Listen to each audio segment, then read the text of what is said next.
este programa.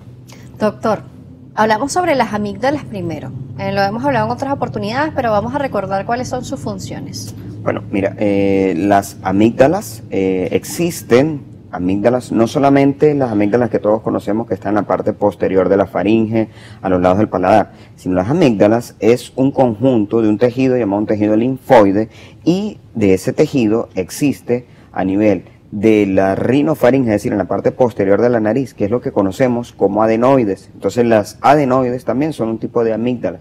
Tenemos las amígdalas palatinas, que es la que todos conocemos como amígdalas, y también tenemos unas amígdalas linguales, peritubáricas, existen otras. ¿Cuál es la función de ellos? Bueno, ellas son un tipo de tejido linfoide que en cierto modo tienen protección, tienen cierta inmunidad y forman en conjunto a nivel de la cavidad oral o la vía aerodigestiva, forman algo que se llama el anillo de Waldeyer.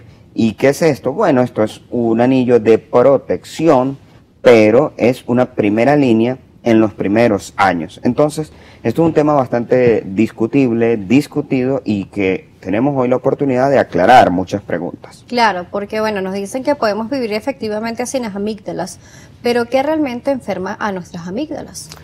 Al ser la primera línea de defensa, cuando un niño nace, por supuesto tiene ciertos niveles de inmunidad o ciertos órganos que protegen de ciertas infecciones. Entonces, en la vía aérea superior están estas amígdalas, tanto todo este componente que es el anillo de Waldeyer, que son una serie de tejidos linfoides llamados amígdalas, y en diferentes zonas tienen otros nombres, pero para que todos nos entendamos, adenoides, amígdalas. Entonces, cuando pasan las bacterias, virus, etcétera, estas producen ciertas sustancias protectoras, como algunos tipos de inmunoglobulina, y defienden al niño en los primeros años de vida de muchos tipos de infecciones. El problema está en que este sistema de defensa se va siendo suplantado o se va siendo ineficiente a medida que van pasando la edad. Entonces, algo así como que queda relegado o queda suplantado por otro sistema superior. Por supuesto, en los primeros años de vida tiene una función importantísima, pero luego esto va siendo suplantado por otros sistemas mucho más efectivos a medida que pues crecemos y nos estamos en contacto con otros tipos de patógenos. Entonces, lejos o cuando ya esto cumple su etapa de protección, que es como los primeros 3 años de vida, luego de esto ellas deben ir más bien involucionando, y ya al haber sido suplantadas por otro sistema, entonces a veces pueden generar ciertos problemas, más que un proceso de defensa, de inmunidad o de protección, pueden generar ciertos problemas, tanto, básicamente son dos: por hiperplasia, es decir, que crezcan muchos, o porque presentan problemas de infecciones a repetición. Entonces, básicamente existen otros, pero estos son los dos grandes bloques en los cuales ellas, o el sistema de amígdalas, pueden generar problemas. Por supuesto.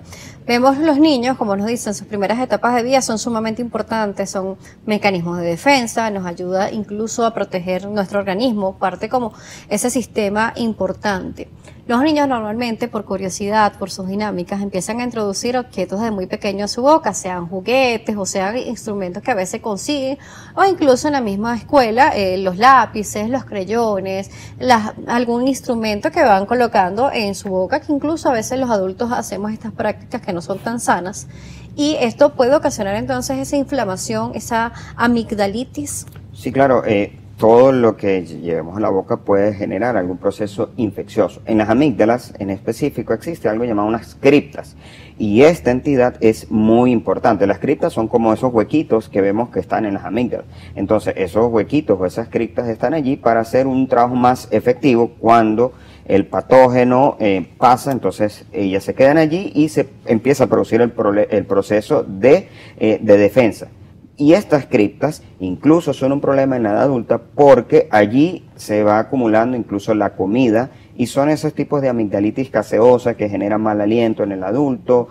Son ese tipo de amigdalitis que nosotros vemos, oye, las personas siempre tienen como unas plaquitas en las amígdalas. Entonces, en la etapa adulta también tienen ciertas implicaciones.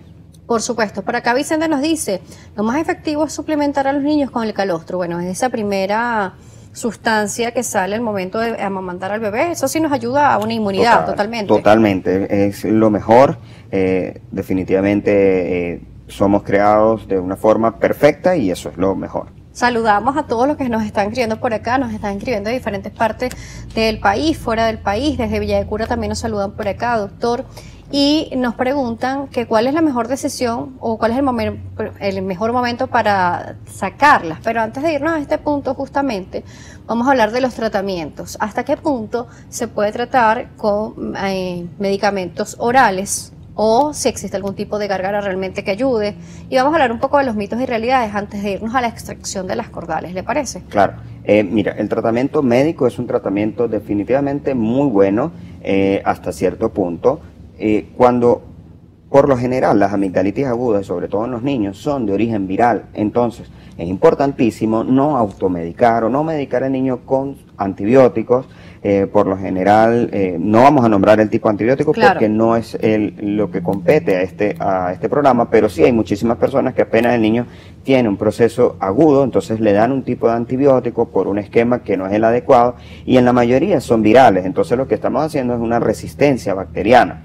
El tratamiento médico es indicado principalmente, obviamente, por un médico que esté facultado para saber si es la amigdalitis de tipo viral o es infecciosa de tipo bacteriana, que en este caso sí necesitaríamos algún tipo de antibiótico. Sobre las gárgaras, yo en absoluto recomiendo gárgaras porque esto se ha demostrado que por el contrario puede irritar un poco más y ser mayor el estímulo para que se irrite más esta área faríngea e incluso propenso a mayor tipo de infecciones.